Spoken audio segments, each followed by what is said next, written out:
अगर आपको अध्यात्म की ऊंचाई पर चढ़ना है तो एक शब्द याद कर लीजिए, सहनशीलता, तितिक्षा। इसको सदैव जीवन में, एक श्लोक गंगा किनारे हमें जीने की सामर्थ्य देता था। जब कभी हमें प्रतिकूलता, दुख प्राय मिलते ही थे तो ये श्लोक, यम ही न व्यथ्यन्ते ते पुरुषम पुरुषर्षभ सम दुखा सुखाधीरम स्व अमृतत्वाय कल्पते। वो अमृत पद का अधिकारी हो जाता है जो आए हुए सारी व्यथाओं को, दुखों को मौन होकर सह लेता है, वो भगवान को प्राप्त होता है। जहां कोई कष्ट होता, बस यम ही न व्यथ्यन्ते ते पुरुषम पुरुषर्षभ सम दुखा सुखाधीरम स्वमृतत्वाय कल्पते। हमें सहना है, हमें भगवत प्राप्ति करनी। अरे छोड़ो, इसने मारा, इसका कर्म जाने, तो चलो आगे, चलो आगे बढ़ो। भूख प्यास, गर्मी सर्दी, मान अपमान, दुख सुख, ये सब इस मार्ग के यात्री को मिलते ही है। और जो इसको सह गया वो जगत पावन करने वाला महात्मा बन जाता है। वो मम भक्ति युक्तो भुवनम पुनातु, लोक के लोक को पावन कर सकता है जो भगवान के चरणारविंद में अपने चित्त को अर्पित कर दिया। इसलिए दुखई हृदय, चाहे जितना दुख पड़े प्यारे, किसी से मत, किसी से चुपचाप मौन होके सह जाओ। तुम्हारा स्वामी विधान करके तुम्हें दुख भेजा है तो बहुत बड़ा उसमें कोई सुख है। वो मंगल भवन है, तुम्हारा मंगल होने नहीं दे सकता। दिखाई दे सकता है कि अब अमंगल हो गया हमारा, अमुक, कुछ नहीं। धैर्य पूर्वक अपने मार्ग में सीधे चलते रहो। उसका विधान आया है, वो दुखद हो या सुखद। सुखद है तो हर्षित मत हो, दुखद है तो शोकित मत हो, आगे बढ़ो। देखो, ये अध्यात्म है। ये कमर कस लो कि इस जन्म में मुझे इस भव समुद्र से पार होना ही है।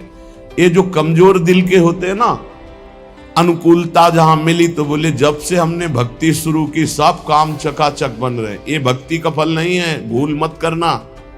ये तुम्हारे सुकृत चल रहे हैं इसलिए है। और जिस दिन दुष्कृत का फल आएगा उस दिन भक्ति करते हुए भी कदम रखना मुश्किल हो जाएगा। पग पग पर तुम्हें दुख मिलेगा। ये सिद्धांत को समझ लीजिए तो कभी आप निराश नहीं होंगे, शूरवीर होकर आगे बढ़ते रहेंगे। जो हमारी भक्ति है नई फसल है, और इस फसल की जो आनंद वृत्ति है वो भगवदानंद है, ज्ञानानंद है, अखंडानंद है, प्रेमानंद है। वो ये भोगानंद नहीं है, विषयानंद नहीं कि भगवान की बड़ी कृपा जो चाहो वो भोग मिल गए। ये सुकृतों के फल है। ये सुकृत और दुष्कृत दोनों को यही नष्ट कर दो और निकल चलो भगवान की परम धाम में, जहां नित्य सेवा सुख का आनंद सहचरियां ले रही है।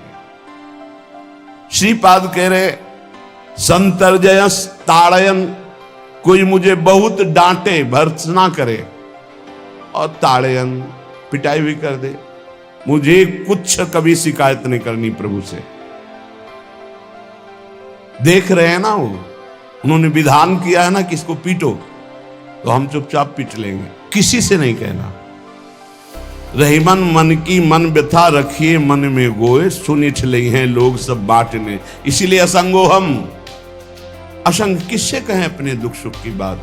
अपना दिल तो दिलवर को दे दिया, जो बीते सो दिल तो उनके पास है, वो तो जाने दुख सुख की बात, हम क्या जाने। हम तो बस आपके हैं। मौन, अपने विषय में न सुख की बात करे न दुख की। मौन, बात करे तो प्रभु की करे, नहीं तो मौन। मान लीजिए अगर ये मौन आप धारण कर लेंगे तो निकल जाएंगे माया से, नहीं तो किसी की निंदा कर देंगे, किसी का ऐसा कटु वचन बोल देंगे, परुख वचन बोल देंगे, भजन छीण हो जाएगा, भजन करने की वृत्ति नष्ट हो जाएगी। सैकड़ों लोगों के प्रश्न है कि पहले भजन अच्छा होता था अब नहीं होता। उसमें दो बातें होती हैं। एक तो भजन की ऐसी भूख बढ़ गई है कि अब उतने भजन से नहीं और भजन होना चाहिए। ये उत्तम महापुरुषों की कृपा पात्र भक्तों की वृत्ति होती है। और एक होता है कि आपसे वैष्णव अपराध बन गया, कुसंग हो गया, इस कारण से ऐसा। अगर आपके हृदय में कोई दोष वृत्ति नहीं हो, फिर भजन में ऐसा लगता है कि मेरे से बहुत कम भजन होता है, वैसा भजन नहीं होता जैसा होना। ऐसा बड़े बड़े महापुरुषों को भी अनुभव होता है। ये कोई निंदनीय बात नहीं है, वंदनीय बात है। पर वास्तविक यदि भजन नहीं हो रहा है, वास्तविक यदि आपका रुक गया है आनंद, तो आप ढूंढ लीजिए, आपका भोजन गलत है, आपका संग गलत है, आपने कोई वैष्णव निंदा की है, बस यही कारण है। यही खोज लेना, यही सुधार कर लेना, किसी से क्षमा याचना की जरूरत नहीं। अंदर देखो और आचार्य गुरु से प्रार्थना करो, सब ठीक हो जाएगा। बड़े कृपालु है, जिन्होंने अपराधी मुझ जैसे को घसीटा तो अब अपराध बन जाएगा, तो थोड़ी छोड़ देंगे वो। विश्वास कीजिए, उन्हीं से प्रार्थना कीजिए, नाथ यदि आपको अपराध मोचन कराना है तो भेज दीजिए मुझे उसके पास, या उसको बुला दीजिए, मैं पैर पकड़ लूं, हाथ जोड़ लूं यदि अपराध बन गया है, और यदि आप चाहें तो आप क्षमा कर दें, आगे से सावधान रहेंगे। बड़े कृपालु हैं प्रभु, क्षमा कर देते। भजन की वृत्ति को रुकना, ये सहन मत कीजिए। समय नहीं है कि आज नहीं तो कल भजन चल पड़ेगा, नहीं, तुरंत वाचिक में आ जाइए, तुरंत वाणियों का गायन कीजिए, नाम कीर्तन कीजिए, और ढूंढिए अपराध क्या बना जो आंतरिक हमारा भजन रुक गया, और प्रभु से प्रार्थना करके उसको चलवाइए। वो बड़े कृपालु है, क्षमा कर देंगे। अगर आपने प्रगट में किसी का अपराध किया और वो उपस्थित हो तो जाओ, उनके चरण पकड़ो, उनसे प्रार्थना करो। भजन का रुकना सहन मत करो। बहुत कठिन है भजन करके भगवत प्राप्ति करना। वो हमारे अंदर सरलता पूर्वक भजन चल रहा है, उसको बचाओ। किसी की निंदा मत करना, किसी की अवहेलना मत करना। तुम्हारी कोई निंदा करे, तुम्हारी अवहेलना करे, सह जाना, कह रहे हैं इसमें क्या। संतर्जय ताड़यन बंधनन, यदि वो कहीं मुझे बांध दें, मैं बंधना में स्वीकार कर लूंगा। ऐसा भक्तों को कोई बांधता है क्या? हाँ, बांध देते हैं।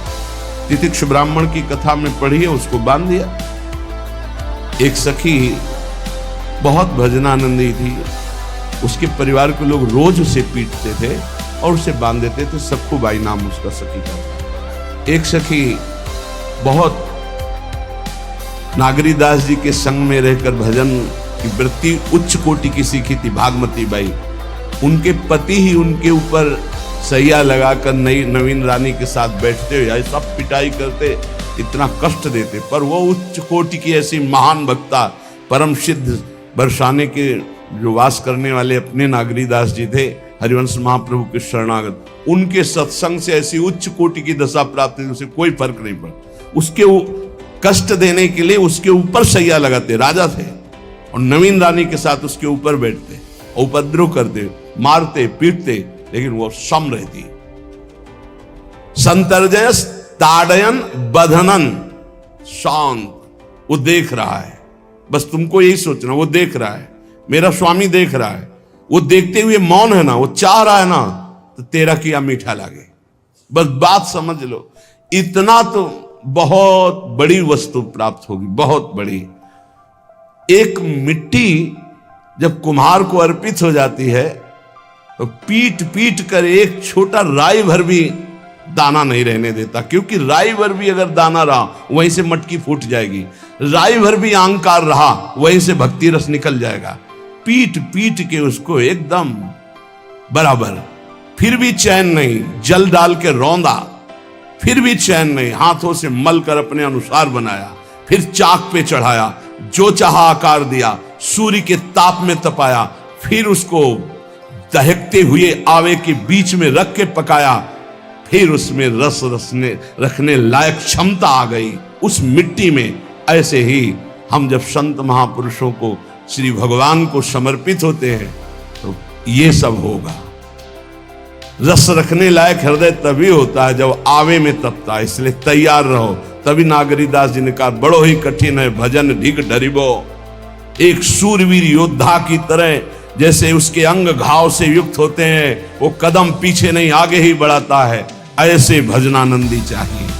चाहे मुझे चोर कहा जाए, पतित कहा जाए, गाली दिया जाए, मुझे मारा जाए, बांध लिया जाए, तो भी मैं भगवान पर दोषारोपण नहीं करूंगा। मैं यही निश्चय करूंगा, प्रभु मेरे देख रहे हैं, जोई जोई प्यारो करे, सोई मोई भावे, उनका विधान परम मंगलमय है। अंतः क्लेश मतीव दुस्सह तरम प्राप्नोति नाना विधि। मुझे अंदर से भी बहुत पीड़ा दी जाए, काम पीड़ा, क्रोध पीड़ा, लोभ, बाहर से तो ये दिया जाए और अंदर से भी ये दिया जाए, तो भी हे प्रिया जो आपसे नहीं कहूंगा। प्रेम में कभी शिकवा शिकायत नहीं होती, ना इष्ट से और अपने प्रीतम के विधान से दिए हुए कष्ट को हम दूसरे से कह दें